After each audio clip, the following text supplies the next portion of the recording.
اعوذ باللہ من الشیطان الرجیم۔ پناہ مانگتا ہوں میں اللہ کی شیطان مردود سے۔ بسم اللہ الرحمن الرحیم۔ شروع اللہ کے نام سے جو بڑا مہربان نہایت رحم والا ہے۔ دا باٹم لائن کے ناظرین کرام السلام علیکم۔ محترم ناظرین، ہم اپنی آج کی ویڈیو میں آپ کو بتائیں گے کہ عورت کی داڑھی کیوں نہیں ہوتی۔ جب یہ سوال امام جعفر صادق علیہ السلام سے کیا گیا تو آپ نے کیا جواب دیا؟ ناظرین کرام، حضرت امام جعفر صادق رضی اللہ تعالیٰ عنہ علم و فضل میں کمال درجہ رکھتے تھے۔ حاضر دماغ اور فکر و نظر رکھنے والی شخصیت تھے۔ علمی معاملات میں کوئی آپ سے بحث میں جیت نہ سکتا۔ ایک مرتبہ کا ذکر ہے کہ ہندوستان کا ایک مشہور طبیب خلیفہ منصور کے دربار میں آیا۔ اس طبیب کو اپنے علم و ہنر پر بڑا گھمنڈ تھا، اس لیے وہ دربار میں بیٹھ کر طب کے اسرار و رموز کو بڑے متکبرانہ انداز میں بیان کر رہا تھا۔ خلیفہ منصور اور اس کے درباری بڑی دلچسپی اور توجہ کے ساتھ اس کی گفتگو سننے میں مگن تھے۔ اتفاق سے حضرت امام جعفر صادق علیہ السلام بھی وہاں تشریف فرما تھے اور خاموشی سے اس کی باتیں سن رہے تھے۔ جب اس نے اپنی گفتگو ختم کر لی تو امام صاحب رضی اللہ تعالیٰ عنہ کی طرف متوجہ ہو کر کہنے لگا، اگر آپ کچھ پوچھنا چاہتے ہیں تو مجھ سے پوچھ سکتے ہیں۔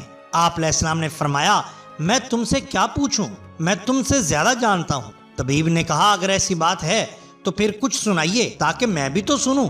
حضرت امام جعفر صادق علیہ السلام نے ارشاد فرمایا، جب کسی بیماری کا غلبہ ہو تو اس کا علاج ضد سے کرنا چاہیے، یعنی گرم کا علاج سرد سے، تر کا خشک سے، خشک کا تر سے، اور ہر حالت میں اللہ تعالیٰ پر یقین رکھنا چاہیے۔ یاد رکھ کہ معدہ تمام امراض کا گھر ہے اور پرہیز تمام دوائیوں کی دوا۔ انسان جس چیز کی عادت اختیار کر لیتا ہے اس کے مزاج کے موافق اور اس کی صحت کا باعث بن جاتی ہے۔ طبیب کہنے لگا، بلا شبہ جو آپ نے ارشاد فرمایا وہی اصل طب ہے۔ امام جعفر صادق نے فرمایا، اس سے یہ نہیں سمجھنا چاہیے کہ جو باتیں میں نے کی ہیں طبی کتب کا مطالعہ کرنے کے بعد کی ہیں، بلکہ یہ علوم اللہ تعالیٰ کی طرف سے عطا ہوئے ہیں۔ اب تم بتاؤ کہ تمہیں زیادہ علم ہے یا نہیں؟ طبیب کہنے لگا، مجھے زیادہ علم ہے۔ امام جعفر صادق رضی اللہ تعالیٰ عنہ نے اس کا متکبرانہ انداز دیکھا تو پوچھا، میں تم سے چند سوال کرتا ہوں، اس کا جواب دو۔ فرمایا، آنسوؤں اور رطوبت کا مقام سر میں کیوں ہے؟ سر پر بال کیوں ہیں؟ پیشانی پر کیوں نہیں؟ ناک دونوں آنکھوں کے درمیان کیوں ہے؟ منہ پر دو ہونٹ کس لیے بنائے گئے؟ مردوں کی داڑھی کیوں ہوتی ہے اور عورتوں کی داڑھی کیوں نہیں ہوتی؟ طبیب آپ کے سوالات سن کر ہکا بکا رہ گیا اور اپنی کم علمی کا اعتراف کرتے ہوئے گویا ہوا، میں ان باتوں کا جواب نہیں دے سکتا، میں نہیں جانتا۔ امام جعفر صادق رضی اللہ تعالیٰ عنہ نے فرمایا، اللہ تعالیٰ کے فضل و کرم سے میں ان تمام باتوں کا جواب جانتا ہوں۔ طبیب نے جستجو کرتے ہوئے کہا کہ بیان فرمائیے۔ حضرت امام جعفر صادق علیہ السلام نے فرمایا، اگر آنسوؤں اور رطوبتوں کا مقام سر میں نہ ہوتا تو خشکی کے سبب سر ٹکڑے ٹکڑے ہو جاتا۔ سر پر بال اس لیے ہوتے ہیں کہ ان کی جڑوں سے تیل وغیرہ دماغ تک پہنچتا رہے اور بہت سے دماغی فاسد مادے باہر نکلتے رہیں تاکہ دماغ شدید گرمی یا شدید سردی سے محفوظ رہے۔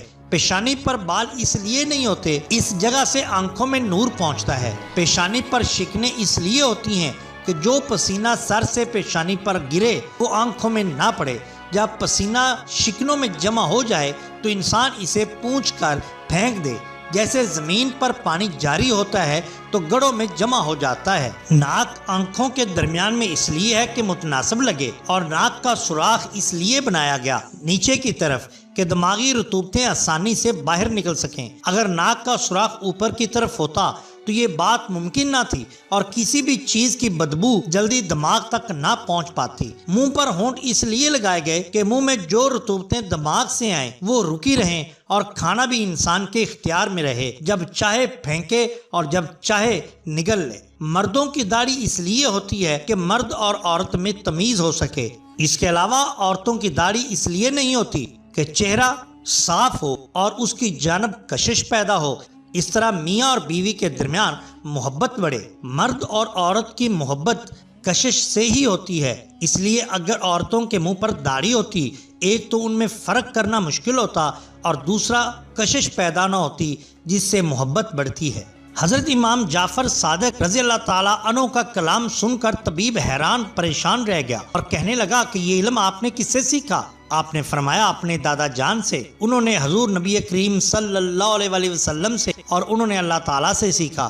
طبیب نے یہ بات سنی تو خلوص دل سے مسلمان ہو گیا اور آپ کی علمیت اور قابلیت کا دل سے معترف ہوا۔ ناظرین اکرام، یہ شان ہوتی ہے اولیاء اللہ کی۔